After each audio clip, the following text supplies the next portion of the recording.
in their defending from the title-winning season to the start of this, the 25-26 season. One area to look at is how Liverpool are defending this season. Now, using tracking data from last season, we can illustrate the positions of Liverpool players across the whole campaign when they are defending against an opposition attack. So this is their out-of-possession shape.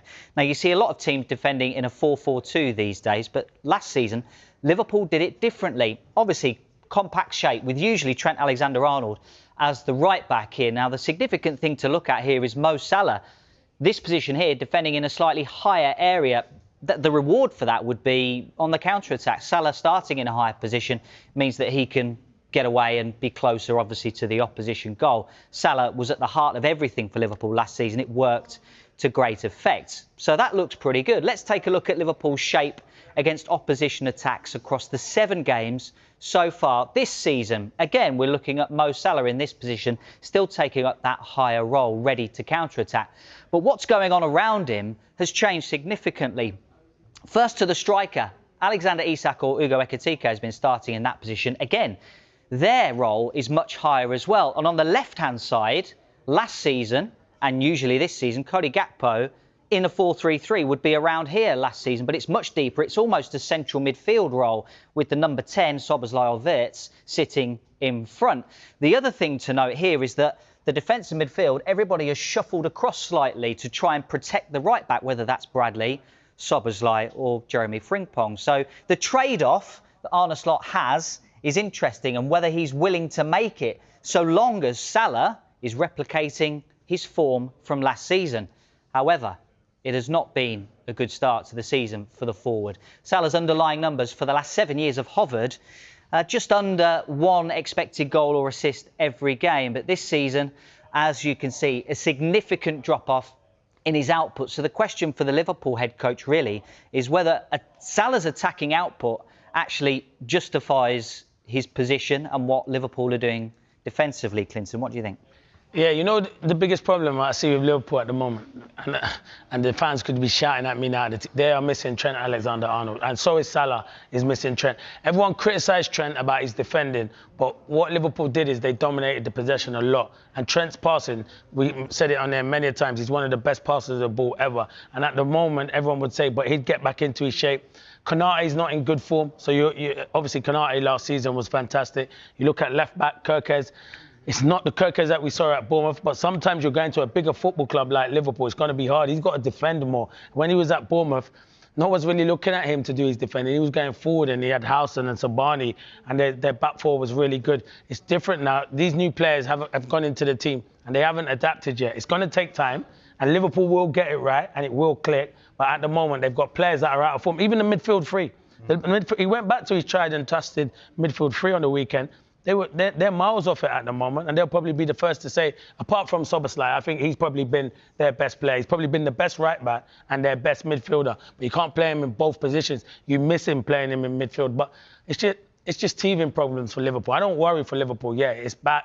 I know they've lost three on the bounce, and the fans might start worrying, but he's a good manager. He came in last season, and everyone was looking at him saying, can he do a job? He's filling big shoes of Jurgen Klopp. I think Liverpool will be fine. On the Trent thing then, the whole story with Trent Alexander-Arnold, he used to get criticised for his defending. Yeah. If the whole team are shuffling over and they're trying to protect the right-back, does that flip that whole story on its head? Was actually Trent Alexander-Arnold's defending underrated? Yeah, well, it looks to deal with it. Yeah, well, listen, sometimes in a one-on-one position, Trent would dive in, and his positional sense wouldn't be the best. But one thing you see with Trent, as I said, the passing outweighs what he's doing in defending, because he'll assist and he get the best out of Salah. So the reason you look those positions, you were spot on. Salah was higher up because Salah wouldn't come back and really do his defensive duty. But what they would do is when Liverpool win the ball, he'd play an outstanding pass and they'll just break.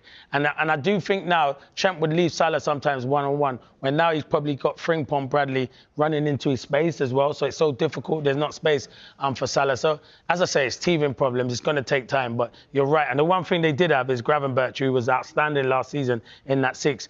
If Trent was out of position, they'd all shuffle across. At the moment, it's not working. But that's just because it's loss of form. It's going to take players. I'm telling you now, when Wirtz and Isak click, Liverpool will be fine. That's what I'm saying. When them two start clicking, they'll be fine. And it just gives confidence. It's just teething problems, but there's nothing to worry about with Liverpool. They're a good team. And listen, question marks will be over Arne Slot because they're saying last season, and now you brought in your players. So how are you going to deal with your players? But they'll be fine. So the point about the attack, I don't know if you've seen the documentary about David Beckham, and he speaks about his move to Real Madrid, and saying that the problem was that he was a right-hand side right winger, which is where Luis Figo liked to play. So you've got a problem. And the point being that no one who knows football would deny that Isak is a brilliant player, Ekitike is a brilliant player, so is Salah, so is Florian Wirtz. But you can't just chuck them all in and expect it to work straight away, no matter how good they are. No, you can't. And to be fair, their number one target was Isak.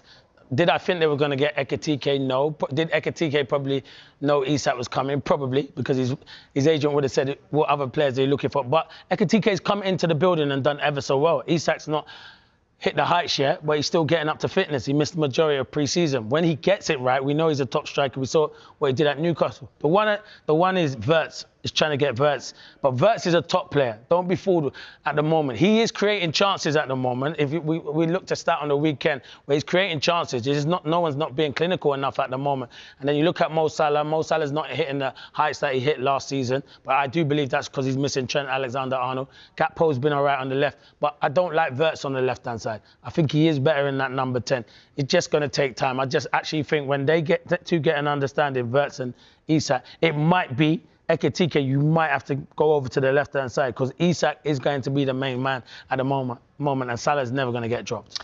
The other point, which I think Virgil van Dijk made at the weekend, is that they're all grieving still over the loss of their mate. And it was interesting, actually. I was at Turf Moor a few weeks ago when they beat Burnley, and you saw as the penalty went in, Andy Robertson sort of pointed to the heavens, and it reminds you that it's not over. It's never far from their minds, and then they are still probably every single day battling with the loss of Diogo Jota. Yeah, absolutely. And you know, and the fact is everyone's different, and there'll be different stages of grief, and it will hit people at different times. And you know, as you say, every day they'll be looking around the dressing room. Every day they're on an away trip. They're on the coach. They're playing PlayStation, as Diogo Jota loved to do. And I think it is a factor that they'll be thinking about for the next weeks, months, years, this group of players. And I think particularly, you know, when they're behind in games as well, Diogo Jota was often such an impact from the bench.